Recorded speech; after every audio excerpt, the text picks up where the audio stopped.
12 লক্ষ টাকা ঘুষ দিয়ে 20,000 টাকা উপার্জন করা ছেলেটাকেও বর্তমানে আজকের এই সমাজ বলে হ্যাঁ, ছেলেটা প্রতিষ্ঠিত হয়ে নিজের পায়ে দাঁড়িয়েছে।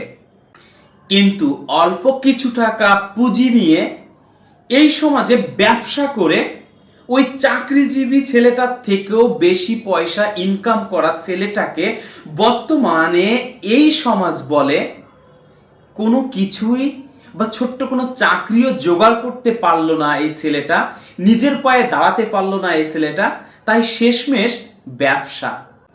যে ছেলেটা তার উপার্জন শুরুই করে হারাম টাকা দিয়ে, এই সমাজ সেই ছেলেটাকে করে পুরস্কৃত।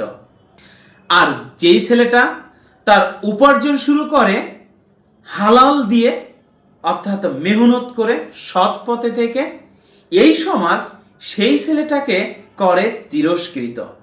বাইরে এই বর্তমান সমাজ হারামকে খুব মূল্যায়ন করে কিন্তু হালালকে নয়। অথচ এই ইবাদত কবুলের পূর্ব শর্তই হলো হালাল উপার্জন।